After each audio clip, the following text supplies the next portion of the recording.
Hujambo na karibu tena mtazamaji wa The World News katika kipindi hiki cha ulimwengu wa siasa. Mimi ni Adam Hussein. Israel inazidi kupata hasara. Wakati huu viwanja vya ndege vinafungwa na ni kutokana na mashambulizi makali yanayofanywa na Wahouthi. Mashirika mbalimbali ya ndege kutoka Ulaya na kwingineko ulimwenguni yamefunga safari zao za ndege hasa huko Tel Aviv.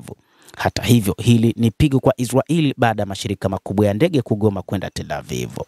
Mashambulizi ya jeshi la Wahouthi wa Yemen dhidi ya uwanja wa ndege wa Ben Gurion huko Tel Aviv yanaendelea kutishia usalama na kuleta hasara kubwa kwa utawala wa Israel, ikiwa ni pamoja na mashirika mawili maarufu ya British Airways na Air Europe kuendelea kugoma kupeleka ndege zao katika uwanja huo wa Israel. Kupitia shirika la habari la Fars, limevinukuu vyombo vya habari vya Israel vikiripoti kuwa Air Europe imerefusha uamuzi wake wa Jumapili wa kusitisha safari zake za ndege kutoka Madrid kuelekea Tel Aviv. Kabla ya hapo, shirika la ndege la British Airways nalo lilikuwa limefuta safari zote za ndege kwenda na kutoka Israel. Shambulizi la kombora la siku ya Jumapili lililofanywa na wapiganaji wa Kihouthi kutoka nchini Yemen katika uwanja wa ndege wa Ben Gurion mjini Tel Aviv limesababisha mashirika mengi ya ndege kusitisha safari zao na kuelekea katika maeneo ya Palestina yanayokaliwa kwa mabavu na Israel ambayo yamepachikwa jina la Israel. Siku ya Jumapili usiku, shirika la ndege la Uhispania Air Europe lilifuta safari zake za Jumatatu kutoka Madrid kuelekea Tel Aviv. Baada ya hapo, vyombo vya habari vya Israel vikaripoti kuwa shirika hilo limerefusha zaidi uamuzi wake huo.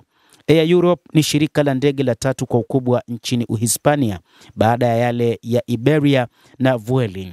Hatua hizo zimechukuliwa kutokana na anga ya Israel kuwa katika hali mbaya kutokana na kuongezeka vitisho vya kiusalama na mashambulizi ya kutoka kwa Wahouthi wa Yemen.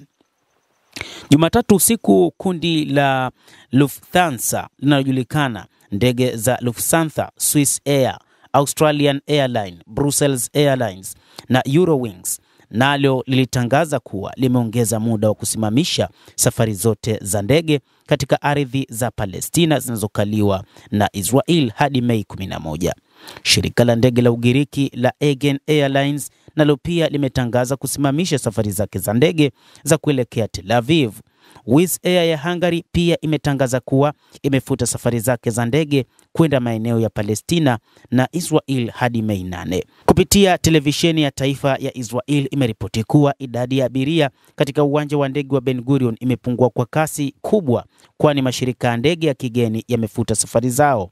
Kabla ya hapo, televisheni ya Al Masira ya Yemen ilinukuu taarifa ya vituo vya udhibiti wa usafiri wa anga vikitangaza kwamba takribani safari 80 za ndege za kuelekea uwanja wa ndege wa Ben Gurion zimefutwa ndani ya saa 24 baada ya operesheni ya hivi karibuni ya jeshi la Yemen. Hatua hiyo imefuatia maonyo ya mara kwa mara ya wanajeshi wa Kihouthi wa Yemen kuhusu kuvipiga viwanja vya ndege vya Israel. Mtazamaji, endelea kutufuatilia, lakini usisahau kulike, usisahau kucomment na kusubscribe channel yetu hii ili upate habari hizi kwa mapana kupitia The World News. Mimi ni Adam Hussein, endelea kuwa nasi wakati wote, endelea kutufuatilia.